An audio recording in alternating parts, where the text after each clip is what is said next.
Il va me lever et l'ennemi verra. Amen. C'est ce que dit le chien. Alléluia. Amen. Si ma ou à l'homme, et quand pour Dieu ou à mettre un monde à qui sans acclamado. Et dans ça, il est saut. Bonne nuit. Mais tout ma ou quelqu'un qui est battu.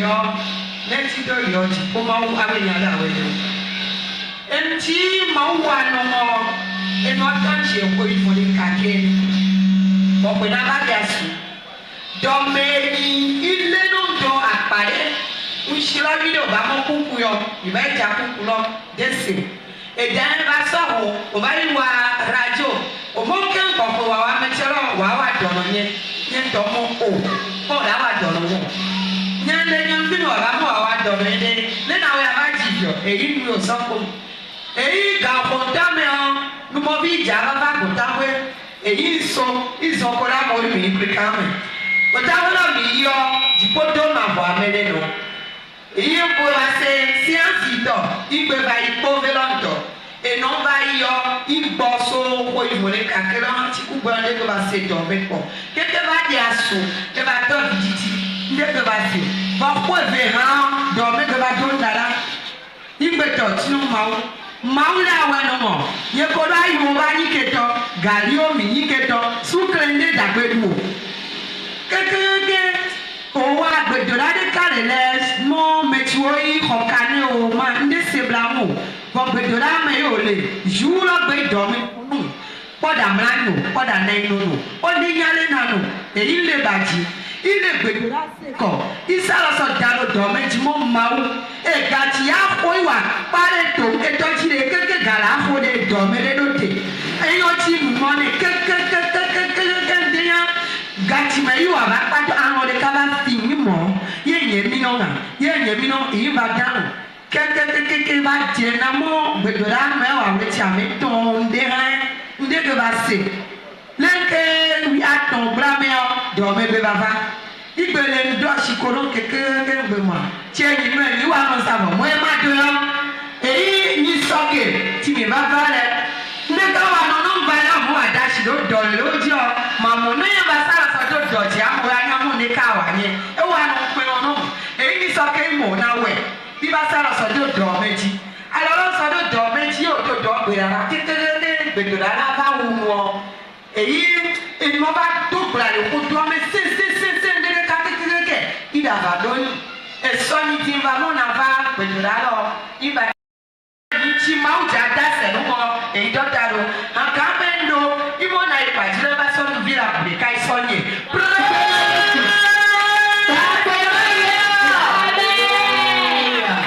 Alléluia. Amen.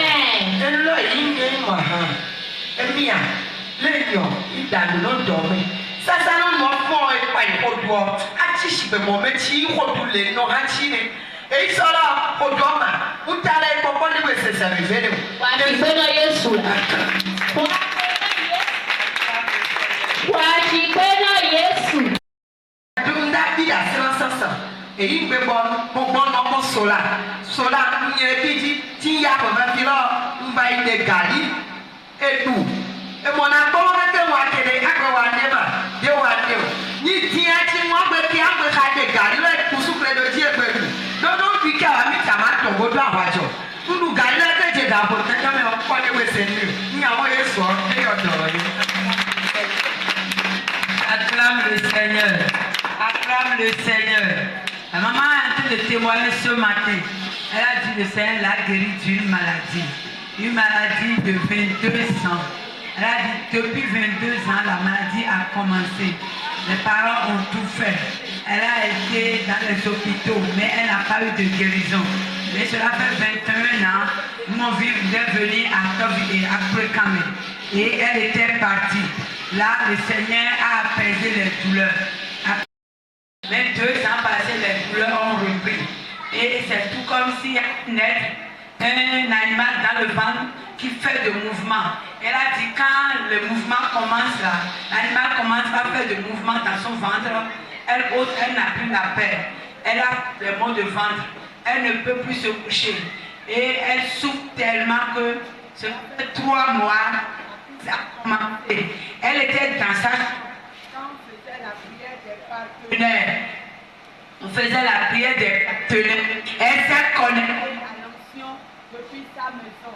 Mais là-bas, elle disait, Seigneur, avant que Dieu ne dépose le couteau et qu'il ne bénisse les gens, moi, je dois trouver ma guérison dans ma chambre. Et effectivement, le jour-là, le Seigneur l'a croisée depuis sa maison et elle a eu de guérison. Elle a dit, cela est parti, cela fait 3 mois, elle ne ressent plus les douleurs. Mais 15 jours passés, les douleurs ont repris. Les mêmes douleurs. Et elle n'arrive plus à... Il y a des choses qu'elle-même refuse de manger. Parce que quand elle mange ces choses-là, non, c'est les maux de ventre. Gari, haricots, sucre. Et elle a évité beaucoup de choses. Et quand ça a encore commencé, elle a dit, Seigneur, je sais que c'est toi qui vas me guérir. L'ennemi est en train de se battre pour rien. Et elle est venue ici avant-hier. Quand l'homme de Dieu, elle dit, quand l'homme de Dieu dit de poser la main sur les maladies, elle a honte de poser la main sur sa maladie. Parce qu'elle se dit que les gens sauront qu'elle a mal à telle partie. Mais avant-hier, elle a dit non. Je dois poser la main sur ma maladie. Et elle a posé la main sur son ventre.